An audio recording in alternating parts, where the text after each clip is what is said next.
Welcome, everyone, to the Aldersgate Experience, the podcast of Aldersgate Church here in beautiful York, Pennsylvania. I'm Pastor Bob Kaylor. And I'm Pastor Jeff Markey. We are continuing our series in the 7 churches of Revelation. Yeah.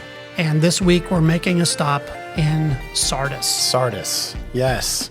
And I love this passage of Scripture. My favorite line is, yet you have a few people who have not yet soiled themselves.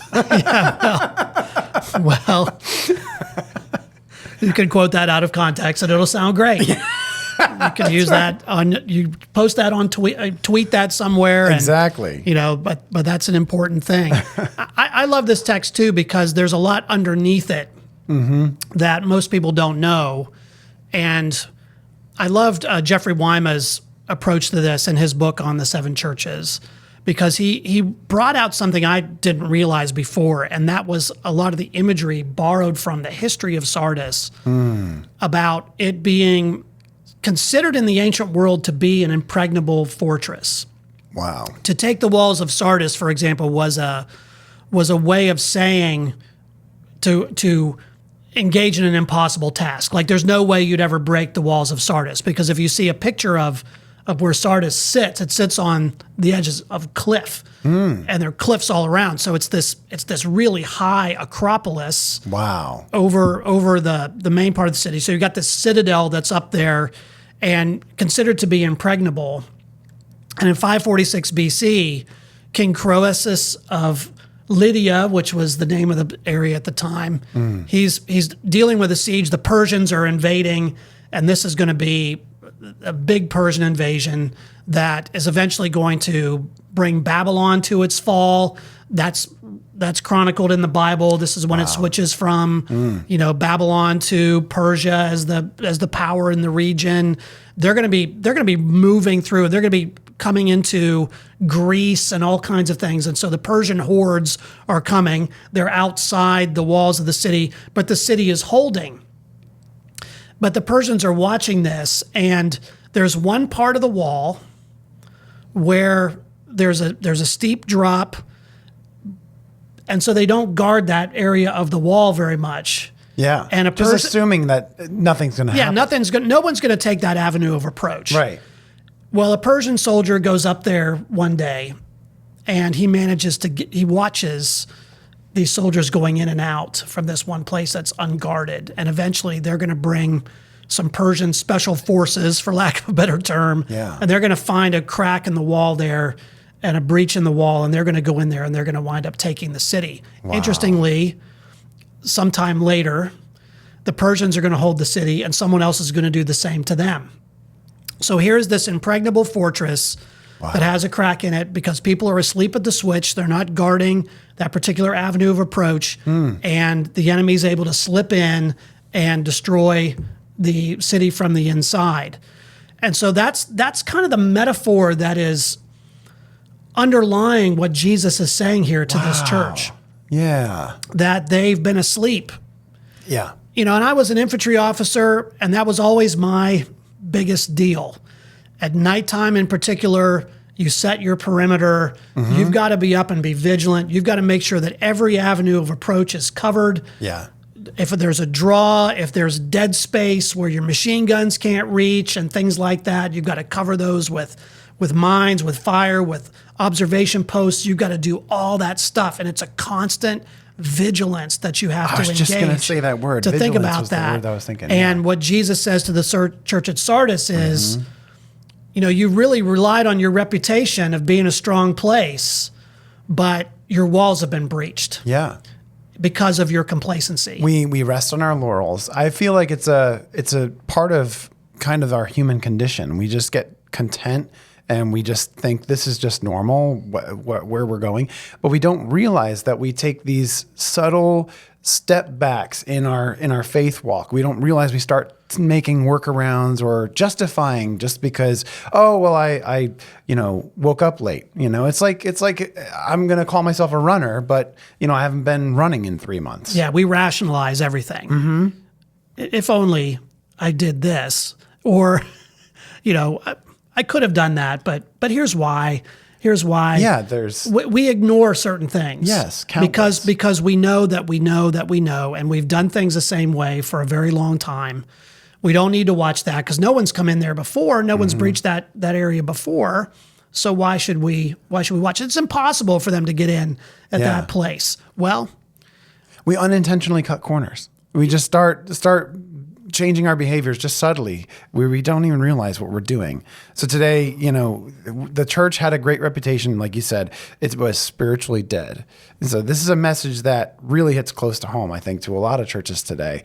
We rest on our laurels. We feel comfortable where we're at, and we are not willing to really try to dig in or don't really recognize that we need to dig in to do something different, be new, be renewed. Yeah, I think it's important for churches to be constantly vigilant, but also constantly renewing. Yeah.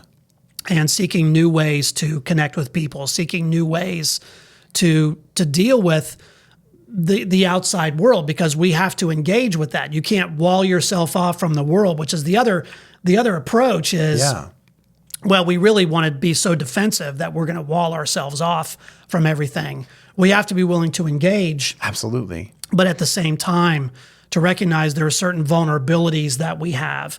And we talked about some of those in these previous sermons, these previous postcards. Jesus is exposing a lot of the vulnerabilities that are there. But what he's going after here is primarily the vulnerability, the complacency that the church at Sardis has. Yeah. Because they're looking back on their laurels, as you said. They're recognizing their history and saying, look, everything was great back then. It's just going to continue to be great. We just have to keep doing the same things. And that's when things start to go One of the sideways. things that was most alarming in reading this letter is that there is no praise in the title or in any of the context of the letter. No praise at all for Sardis. What does that say about the church of Sardis and its condition? Well, and you think, looking at the others, well, there's some horrific stuff going on in these other churches. Right. Why are they getting the hammer here? Yeah. I think it's because complacency is the most common thing that happens in churches. We become complacent. We become too comfortable with the way things are. What are the words that kill the church? The old adage, we've never done it that way before. Right. And that continues to be a problem. And one of the things I talk about in the sermon is when that gets exposed, when that crack gets exposed. And I think for us recently, the crack that exposed a lot of what was going on in the church was COVID. Yeah. COVID exposed a lot of things. I've talked to so many church leaders, and even here at Aldersgate, people have said, pre-COVID, we had 500 people at one time in our history. We had this many people coming to worship, but not anymore. Now we're smaller. We used to do this. Now we don't do it anymore. And there's some lament in the midst of that. Something changed. And I always like Warren Buffett's comment about things. He says, when the tide goes out, you can tell who's been swimming naked. Yeah. And COVID was a disaster where the tide went out and a lot of churches got exposed.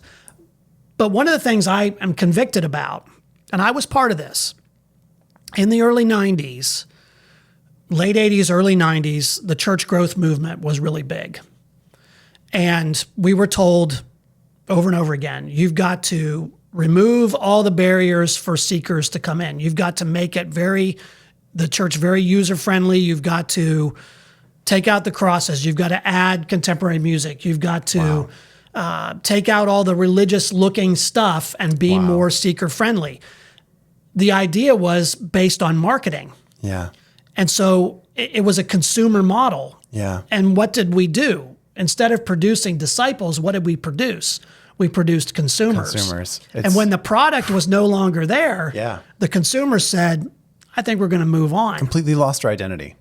Yeah. Right? I mean, the church lost its identity in some ways. Yeah, and so many pastors and churches left, or pastors left the ministry. There was some you remember this, there was some statistic that said that 38% of pastors thought of quitting during COVID. Yeah. I got to admit it came to my mind a couple times because it was insane what people valued, the fighting, the constant fighting about whether we're going to be open or we're not going to be open. I'm not wearing a mask. You need to wear a mask. Right. It was a push me, pull you spirit of divisiveness kind of place. Yes. But that's because we were creating consumers and they acted like consumers. You need to be open when I want you to be open. Mm-hmm. You need to do this when the customer is always right. Yeah. That's not how the church works. Fast forward 5 years, and the greatest growth that we see at Aldersgate Church is our traditional service. It's fascinating. Yeah, because I think people are coming back to some kind of rootedness. Yeah. Not that our contemporary service doesn't have that as well. No, I mean, we do communion every week. We have very similar in both of those services. The music is different, but most everything is largely the same. Yeah.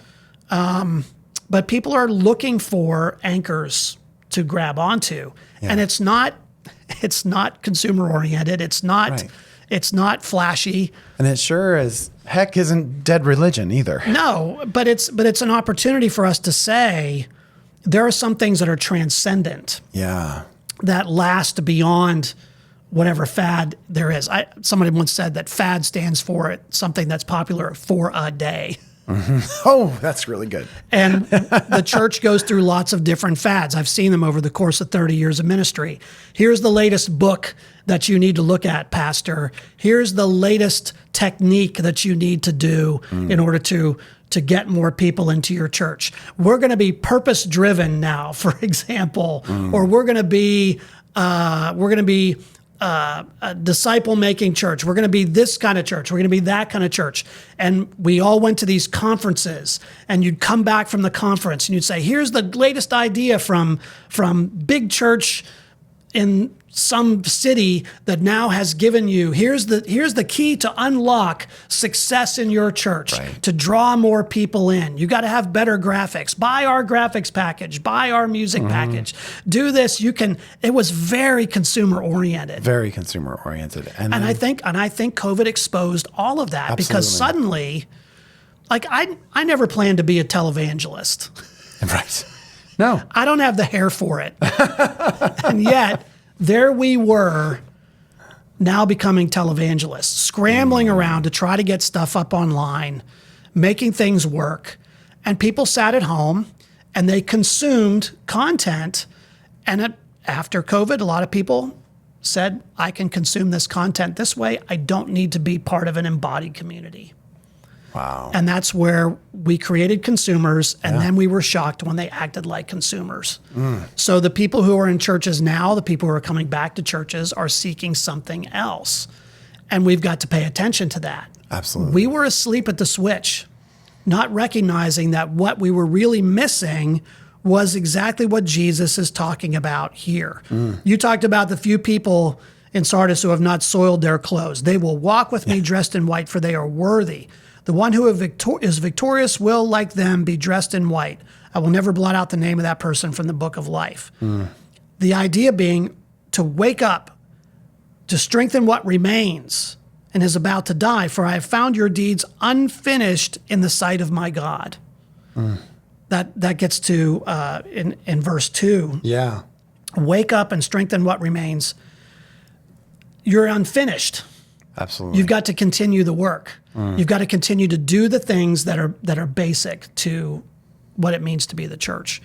Wow. And that becomes a main thrust of what Jesus is saying here. Sardis, no mention that it's persecuted. And maybe it's because it wasn't doing anything worth persecuting. Yeah. Well, okay, so this is really fascinating. In seminary, I was a part of a seminarians singing club, and we sang this song that was just the rousing anthem that we would go anywhere and say, wake up, O sleeper, rise from the dead, and Christ will shine on you. Yeah, it comes right out of Ephesians. Exactly. Paul says it, Charles Wesley, we see it here. What do you think it means for the church to wake up today? How do we wake up today? Well, I think one of the things that and Seedbed, which I've been part of, a publishing house, but also very much a movement within the Methodist tribe, has been about awakening. What does awakening look like? And what we know is that it's a spirit-led movement. Yeah. we can't rely on technique. We have to rely on the Spirit. It's a movement that's driven by prayer. It's a movement that's driven by people really surrendering themselves to the Spirit of God. It's a revival kind of fire that people are giving away those trappings and now getting to, I want more of God. We saw this a couple years ago in the Asbury revival. I was just going to think about that too. Yeah. You know, which is interesting, starting among young people, post-COVID experience. Now people are seeking, okay, this didn't work. This consumer-minded Christianity didn't work. And it led to a lot of sideways kinds of things. Yeah. It led to a lot of church splits. It led to a lot of bad theology. It led to a lot of things. Yeah. We want to get back to the essence of what it means to be the church, and that begins with the Holy Spirit, because who's the author of the church? Well, Jesus is the author of the church and empowers the church by his Spirit. That's what the book of Acts is all about. We call it the Acts of the Apostles. It should be called, in many ways, the Acts of the Holy Spirit. Yeah. Because that's really what drives the bus in the early church. And spoiler alert, we're going to do a whole series on the book of Acts starting after Easter in 2026. See? We're going to take the whole Mark your summer. calendars now. We're going to take the whole summer through the book of Acts. Next year. Yeah. That's after we do from Advent to Easter, Yeah. the whole Gospel of Luke. Yeah. Exciting stuff. So we're planning ahead. We are very much ahead. It's a beautiful thing. But that whole idea of the Spirit being part of this and Yeah. tapping into the Spirit, tapping into prayer, tapping into places where people are being vulnerable in small groups and giving themselves over to church discipline, not in the sense of top-down discipline, but rather I'm in a relationship with people who hold me accountable. Absolutely. Yeah. Those kinds of things are where you begin to see the church awaken. Yeah. It's not going to happen because of a technique. It's not going to happen necessarily because of preaching or the great music or these kinds of things. It's going to happen when people say, I want more of God. Yeah. And I want us Well, it takes to be the family of God. It takes abiding in him. It also takes obedience and willingness to submit ourselves to that. And we have so many things, different things pulling us in our schedules, in our our brain capacity can only function so much. And if we're not sensitive to what he wants to do in us, we can miss that. Yeah. We can just miss that. So it's just awakening to him. The image of Jesus coming against the church, not to it, but against it in Sardis, it really reframes his return. So how does this kind of shake up our typical, end times thinking? We think a lot of the times in Revelation. Yeah, I don't know that has so much to do with end time stuff as it does with Jesus coming against the church in an adversarial way because he wants them to be wakened up. It's the knock on the door. It's kicking the door in. The canary in the coal mine, right? Yeah, it's saying, look, we need to it's the look, it's the sword from the mouth. Here again, we're seeing all those images. Jesus is kind of giving lots of different ways of saying the same thing. I'm coming here to get your attention. And he's going to get their attention to shake them up and to think about, the time is short. You need to have a sense of urgency here. You can't be complacent. You've got to go find those places of vulnerability you've got in your church. Right. You've got to find those places where we're compromising a a bit. Yeah. And you've got to shore last week, you've got to shore those up. You've got to put some guard on that. In our desire to be consumer oriented, we dropped so many things because we don't want anybody to be offended. We don't want anyone to think that we're exclusive. We don't want anyone to be upset. Sorry, that's not how it works. Yeah. Christianity makes very specific claims. Jesus makes very specific claims on us. We can't compromise those things. It's not a consumer. Think about it. Jesus himself says, look, if you want to follow me, it's a narrow path. There's a broad way that leads to destruction. Absolutely. You can follow everyone else and go with the flow, but if you want to follow me, it's going to be narrow and few are the way who find it, but you've got to pursue that way. And that's where the church needs to be looking. Yeah. To go back to the metaphor, the historical metaphor, the Persians pursued a narrow path to get up through there. It was not easy.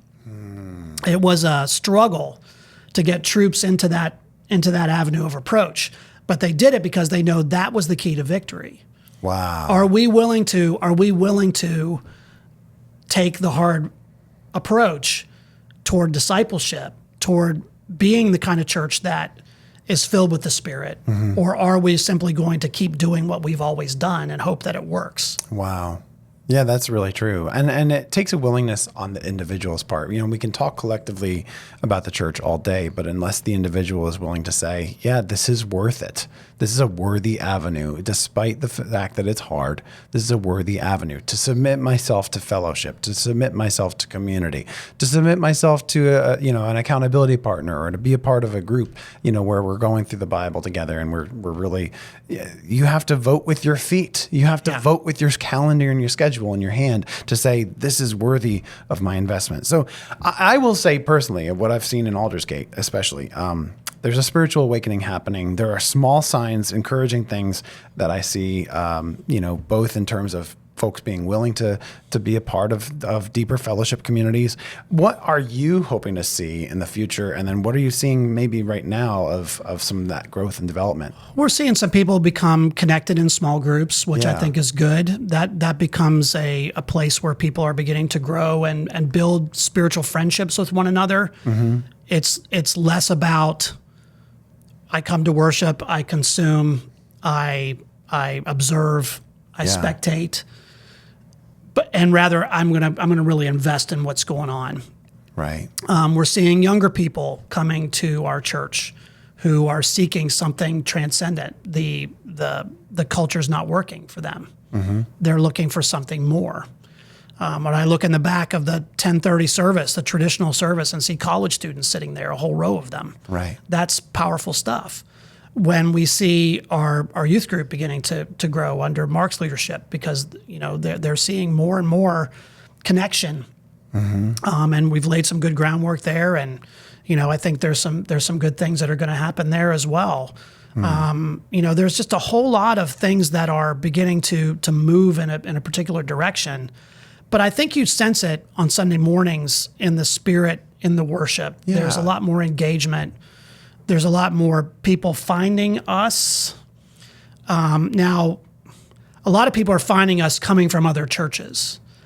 As I said to the last new member class, my hope is that one day that room will not be filled with people who are coming from other churches, but rather people who are coming to church for the first time.